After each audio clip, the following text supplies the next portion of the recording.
Power ലിഫ്റ്റിങ്ങിൻ്റെ competition ഉണ്ടായിരുന്നു. അതിൽ എല്ലാ പ്രൈസും വീരകേരളയ്ക്കാണ് കിട്ടിയത്. ഇപ്പം പിന്നെ റെസ്ലിംഗ് ഒക്കെ ഉണ്ടായിരുന്നു. ഇപ്പം റെസ്ലിങ്ങിനൊന്നും ആൾക്കാർ വരുന്നില്ല, പിള്ളേർ വരുന്നില്ല. മോഹൻലാൽ ചാമ്പ്യൻ ആയതുപോലെ ചാമ്പ്യൻ തന്നെയായിരുന്നു. അറ്റാക്ക് ചെയ്ത് ആദ്യത്തെ മിനിറ്റിൽ തന്നെ എതിരാളിയെ കീഴടക്കുന്ന സ്റ്റൈലായിരുന്നു മോഹൻലാലിന്. ഗർല എന്ന് പറയും. ഇതിങ്ങനെ വീശാറാണ് പതിവിക്കുന്നത്. വീശു ഗുസ്തി എന്ന കായിക വിനോദം ഒരു ലഹരി എന്ന പോലെ ത്രസിപ്പിച്ചൊരു കാലമുണ്ടായിരുന്നു കേരളത്തിൽ. സംസ്ഥാനത്തിന്റെ പലയിടങ്ങളിലായി നിലനിന്ന ജിംഖാനകളായിരുന്നു ഗോദയിലെ ആ സുവർണ കാലഘട്ടത്തിന് വെള്ളവും വളവും നൽകിയത്. എന്നാൽ പതിയെ കേരളത്തിന്റെ ഗുസ്തിയിലെ പ്രാതിനിധ്യം കുറഞ്ഞു. പതിയെ കേരളത്തിലുണ്ടായിരുന്ന പല ജിംഖാനകളും നിലംപൊത്തുകയും ചെയ്തു. പക്ഷേ തലസ്ഥാന നഗരിയായ തിരുവനന്തപുരത്തെ വഞ്ചിയൂരിൽ 100ന്റെ നിറവിൽ ഇപ്പോഴും ഒരു ജിംഖാന പ്രവർത്തിച്ചു വരുന്നു. മലയാളത്തിന്റെ പ്രിയ നടൻ മോഹൻലാൽ ഉൾപ്പെടെ പല പ്രഗത്ഭരും പയറ്റിത്തെളിഞ്ഞ വീരകേരള ജിംഖാന.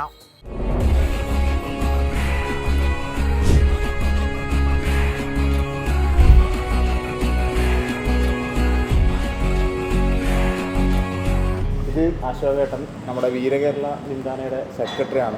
അപ്പോൾ ചേട്ടാ, എങ്ങനെയായിരുന്നു ഇതിൻ്റെ തുടക്കവും കാര്യങ്ങളൊക്കെ? തുടക്കം എന്ന് പറഞ്ഞാൽ ഇതിപ്പം 1924 തുടങ്ങിയതാണ്. പക്ഷെ ഇപ്പം 100 കൊല്ലം ആവുകയാണ്.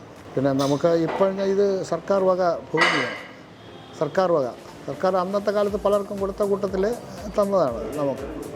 കാര്യം നമ്മളന്ന് ഈ മഹാരാജാവിൻ്റെ എക്സിബിഷനൊക്കെ വീരകേരള ജിംഖാനയിലെ അംഗങ്ങളാണ് അവിടെ പോയി വോളണ്ടിയറായിട്ട് നിൽക്കുന്നതും ഗുസ്തി പിടിക്കുന്നതും ഒക്കെ. അന്ന് ഗുസ്തിയൊക്കെ ഭയങ്കരമായിട്ട് ഫെമിലിയറായിട്ടുള്ളൊരു സമയമാണ്.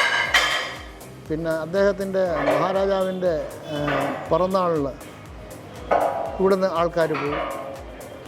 അന്ന് ഈ പ്രൊസഷനൊക്കെ കാണും, കുതിര, അതിലൊക്കെ ഇവിടെ നിന്നുള്ള ആൾക്കാരാണ്. പിന്നെ അതുമാത്രമല്ല ഈ കുറേ പൊതുപ്രവർത്തനവും വീരകേരള ജിംഖാന നടത്തിയിട്ടുള്ളതിൻ്റെ തെളിവ് നമുക്കുണ്ട്. ഈ പ്ലേഗ് രോഗം വന്ന സമയത്തൊക്കെ ഇവിടുന്ന് വോളണ്ടിയേഴ്സ് പോയിട്ടുണ്ട്. ഇത് 1934 ട്രാവൻകൂർ ഡയറക്ടറി എന്ന് പറഞ്ഞൊരു മഹാരാജാവിൻ്റെ കാലത്ത് ഇറങ്ങിക്കൊണ്ടിരുന്നു. അതിൽ വന്നതാണ്. The institution was started in 1924. Power ലിഫ്റ്റിങ്ങിൻ്റെ കോമ്പറ്റീഷൻ ഉണ്ടായിരുന്നു. അതിൽ എല്ലാ പ്രൈസും വീരകേരളയ്ക്കാണ് കിട്ടിയത്. ഇപ്പം പിന്നെ റെസ്ലിംഗ് ഒക്കെ ഉണ്ടായിരുന്നു. ഇപ്പം റെസ്ലിങ്ങിനൊന്നും ആൾക്കാർ വരുന്നില്ല, പിള്ളേർ വരുന്നില്ല.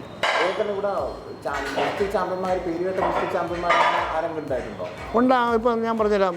ഒരു സിനിമയിൽ അഭിനയിച്ച റഷീദുണ്ട്, ട്രാൻസ്പോർട്ടിലെ റഷീദ്, പത്മരാജൻ്റെ സിനിമ ഒരിടത്തൊരു ഫയൽമാൻ. അതിൽ റഷീദ് ഇവിടെയായിരുന്നു പിടിച്ചുകൊണ്ടിരുന്നു. പിന്നെ വേറെ ഒരുപാട് ആൾക്കാരുണ്ട്, ബാങ്ക് ജോലിയുള്ളവരൊക്കെ സ്ഥിരം ഇവിടെ വൈകിട്ട് ഇവിടെ വന്ന് പിടിച്ചിട്ട് പോവുക. മോഹൻലാൽ ഇവിടെയാണ് പിടിച്ചത്. റെസ്ലിങ്ങിന് അയാൾ ചാമ്പ്യനായിരുന്നു. ഞങ്ങൾ 76 ഞാൻ ഗുസ്തി പിടിച്ചു തുടങ്ങിയത്. 76, 78, 79 മോഹൻലാൽ.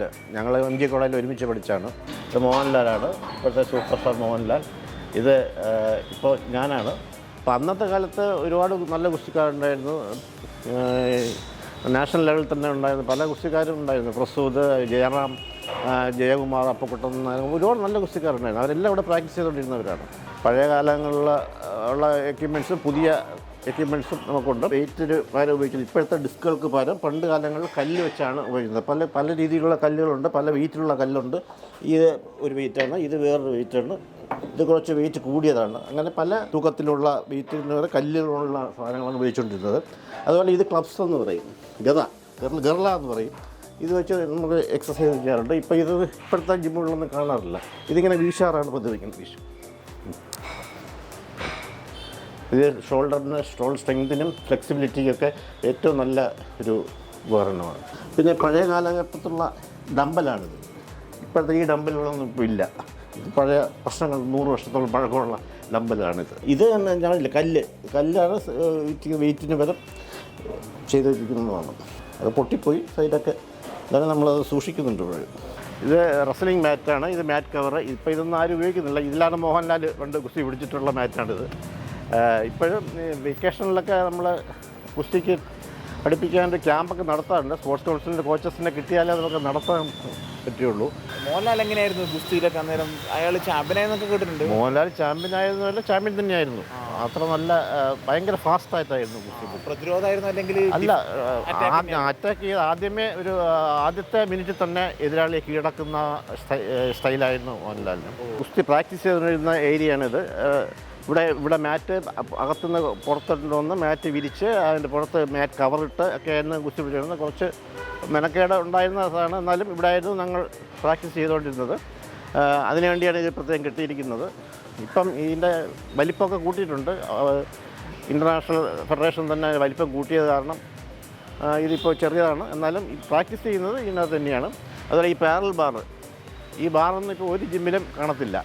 പണ്ട് ഇവിടെ ജോയിൻ ചെയ്തതാണ്. ഇവിടെ ഒന്ന് കൂടുതലും ഡിപ്സും നല്ല ഹെവിയാണ് വർക്കൗട്ട് ചെയ്യണം, ഹെവിയാണ് വർക്ക് ചെയ്യണം. ബാക്കിയുള്ള ജിമ്മുകളിലെ ഈ ജിമ്മിൻ്റെ ഒരു മൊത്തത്തിലൊരു വ്യത്യാസം നല്ല ആംബിയൻസാണ്. ഇതേപോലെ ഇത്രയും സ്ഥലമുള്ളതും ഇത്രയും ഒരു പ്രകൃതി രമണീയമായ ഒരു ജിമ്മ് ഇല്ല ട്രിവാൻഡ്രത്ത്. ഇത്ര ഒരു സ്പേസ് ഉള്ളത് ഫീസും കാര്യങ്ങളൊക്കെ വളരെ കുറവല്ലേ. ബാക്കി അപേക്ഷിച്ച് ഞാൻ വരുന്ന സമയത്തൊക്കെ 100 രൂപയൊക്കെ ആയിരുന്നു. ഇപ്പോൾ പിന്നെ 350. ബാക്കി എല്ലായിടത്തും 2000 രൂപയൊക്കെയാണ് വാങ്ങിക്കുന്നത്. ഹനുമാനാണല്ലോ ഇതിൻ്റെ ഒരു പ്രതീകമായിട്ട് നമ്മൾ കൊണ്ടുപോകുന്നത്. എല്ലായിടത്തും അതാണ് ഹനുമാനാണ്, റെസ്ലിങ്ങിൻ്റെയും ഒക്കെ. അതായത് ഒരു നല്ലൊരു ബോഡി ബിൽഡറിൻ്റെ ഒരിതാണ് ഹനുമാൻ. ഇതിന് പേര് കൊടുത്തത് ഗുപ്തൻ നായർ സാറല്ലേ, മലയാളത്തിൻ്റെ ആചാര്യൻ ഗുപ്തൻ നായർ സാറും പിന്നെ മറ്റേ ബോധേശ്വര സ്വാമികൾ, ഇവർ രണ്ടുപേരും കൂടെ ഇതുവഴി നടക്കാൻ പോയപ്പോൾ, സുഗതകുമാരി ടീച്ചറിൻ്റെ അച്ഛൻ ഇതുവഴി നടക്കാൻ പോയപ്പോൾ ഈ കുട്ടമ്പിള്ള മാഷ് ഇവിടെ ഉണ്ടായിരുന്നു. അപ്പോൾ അങ്ങനെ അദ്ദേഹത്തിനെ അറിയാം. അന്ന് അദ്ദേഹത്തിനോട് സംസാരിച്ചിട്ട് എന്ത് പേര് കൊടുക്കണം എന്നുള്ളതനുസരിച്ച് ബോധേശ്വര സ്വാമികളാണ് പറഞ്ഞത് വീരകേരള ജിങ്കാന എന്നുള്ള പേര് കൊടുക്കാം. 72 തൊട്ട് ഇവിടെ ഉണ്ട്. അപ്പം അന്ന് ഇരുന്ന ആൾക്കാരും ഇപ്പം ഇല്ല, എല്ലാവരും മരിച്ചു. അവിശേഷിക്കുന്ന ഞാൻ മാത്രമേ ഉള്ളൂ. ചേട്ടനാണ് ഇപ്പോൾ ഇവിടുത്തെ ഏറ്റവും പഴയതൊക്കെ ഓർമ്മയുണ്ടോ? ഉണ്ട്. ഉണ്ടല്ലേ? അപ്പോൾ മത്സരങ്ങൾക്കൊക്കെ ഗുസ്തിക്കാരുടെ കൂടെ പോവുമായിരുന്നു? ഇല്ല, അങ്ങനെയൊന്നുമില്ല. ബാറ്റ്മാൻ എന്നുള്ള നിലയ്ക്ക് അത് മാത്രമേ ഉണ്ടായിരുന്നുള്ളൂ. ഗുസ്തിയില്ല, പിന്നെ ജൂഡോ ഉണ്ടായിരുന്നു, ഗുസ്തി ഉണ്ടായിരുന്നു, ജൂഡോ ഉണ്ടായിരുന്നു. ഇതൊന്നും ഇപ്പോൾ ഇല്ല. അത് കാറ് മരിച്ചതിന് ശേഷം, ഇതിൻ്റെ ആൾക്കാർ ഇരുന്നതിന് ശേഷം, മരിച്ചതിന് ശേഷം പിന്നെ ഒന്നുമില്ല. അതുപോലെ പഴയ പോലെ വീണ്ടും ആവുന്നതിൻ്റെ പ്രതീക്ഷയോ ആഗ്രഹങ്ങളുണ്ടോ? അങ്ങനെ വരണമെന്നുള്ളതാണ് ആഗ്രഹം.